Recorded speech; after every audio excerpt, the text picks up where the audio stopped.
దేశవ్యాప్తంగా మరోసారి పెట్రోల్ ధరలు పెరిగాయి. లీటర్ పెట్రోల్పై ₹2.84, డీజిల్పై ₹2.86 ధర పెరిగింది. 10 రోజుల్లో 4 సార్లు ఇంధన ధరలు పెరిగాయి.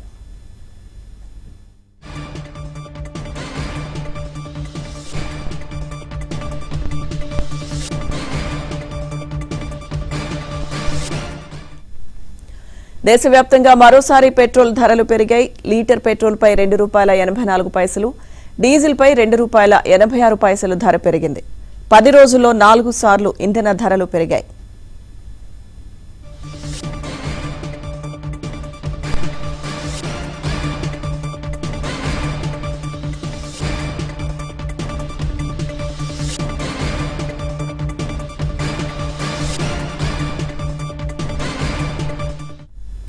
దేశవ్యాప్తంగా మరోసారి పెట్రోల్ ధరలు పెరిగాయి. లీటర్ పెట్రోల్పై ₹2.84, అలాగే డీజిల్పై ₹2.86 ధర పెరిగింది. 10 రోజుల్లో 4 సార్లు ఇంధన ధరలు పెరిగాయి. అప్డేట్స్ మా ఢిల్లీ బ్యూరో చీఫ్ కృష్ణ అందిస్తారు. కృష్ణ. లక్ష్మీదుర్గ ఎన్నికలు ప్రక్రియ ముగిసిన వెంటనే ప్రభుత్వ రంగ సంస్థలు వరుసగా ఇంధన ధరలను పెంచుకుంటూ పోతున్నాయి. దేశవ్యాప్తంగా పెట్రోల్, డీజిల్ ధరలు మళ్ళీ ఈ రోజు కూడా పెరిగాయి. ఈ ధరల పెరుగుదల అనేది సామాన్యుడి బడ్జెట్ పైన తీవ్ర ప్రభావం చూపుతూ ఉంది. ఇటీవల కాలంలో చమురు సంస్థలు ఒకేసారి భారీగా పెంచకుండా ప్రజల నుంచి తీవ్ర వ్యతిరేకత రాకుండా ఉండేందుకు వాయిదాల పద్ధతిలో ఈ ధరలను పెంచుతూ ఉన్నాయి. ప్రతి 4 రోజులకు ఒకసారి చొప్పున గత 10 రోజుల్లో ఇంధన ధరలు పెరగటం ఇది 4వసారి. ఇందాక మీరు చెప్పినట్లుగా దేశవ్యాప్తంగా ఈ రోజు మళ్ళీ ఉదయం 6 గంటల నుంచి ఈ పెరిగినటువంటి ధరలు అమల్లోకి రాబోతున్నాయి. లీటర్ పెట్రోల్ పైన ₹2.84, డీజిల్ పైన ₹2.86 పెంచడం మనం చూసాం. సో మొత్తానికైతే గత 4 రోజులుగా గత 4 రోజులకు ఒకసారి చొప్పున 10 రోజుల్లో ఇంధన ధరలు పెరగటం అన్నది ఇది 4వసారి అని చెప్పొచ్చు. హైదరాబాద్ లో 113 నుంచి ₹115 వరకు లీటర్ కి, విజయవాడ, తిరుపతిలో 114 నుంచి ₹115, ఢిల్లీలో అయితే ₹100 దాటింది. ముంబైలో కూడా ₹109 పైనే ఇప్పుడు ఈ పెట్రోల్ ధర పలుకుతుంది. రాష్ట్రాలు విధించే వ్యాట్, అదేవిధంగా రవాణా ఖర్చుల ఆధారంగా ఆయా రాష్ట్రాల్లో, అదేవిధంగా కొన్ని జిల్లాల్లో కూడా ఈ ధర కొంత మార్పులు చేర్పులు కూడా ఉందనే చెప్పొచ్చు. మొత్తానికైతే చమురు మార్కెటింగ్ కంపెనీలను ఈ ధరలను ఈ స్థాయిలో పెంచడానికి ప్రధానంగా 3 కారణాలున్నాయి. ఎన్నికల తర్వాత ఈ ప్రైస్ కరెక్షన్ చేస్తున్నారు.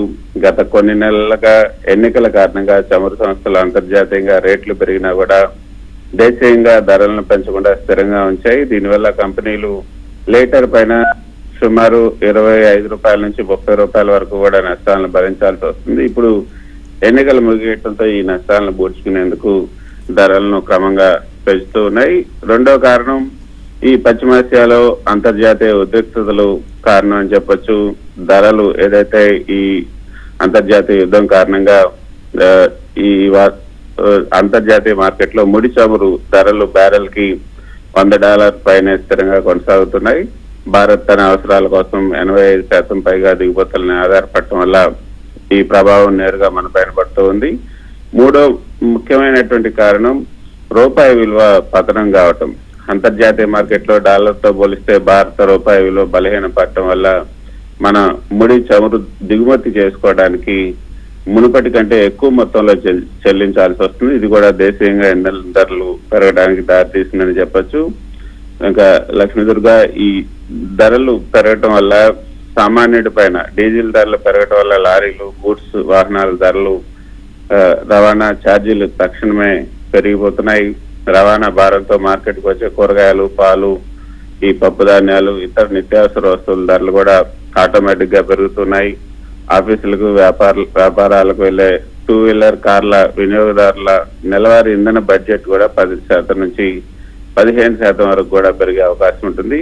సో మొత్తానికైతే ఈ ధరల పెంపు ఇక్కడతో ఆగేలా కనిపించడం లేదు. రాబోయే రోజుల్లో ఇంకా ఎక్కువ పెరిగే అవకాశాలు అయితే ఉన్నాయన్నది మార్కెట్ నిపుణులు చెప్తున్నారు. ఆయిల్ కంపెనీలు నష్టాల తీవ్రత దృష్ట్యా రాబోయే రోజుల్లో మరికొన్ని విడతలుగా ధరలు పెరిగే అవకాశం ఉంది అన్నది మార్కెట్ నిపుణులు చెప్తున్నటువంటి మాట. లక్ష్మీదుర్గ. Right, thank you.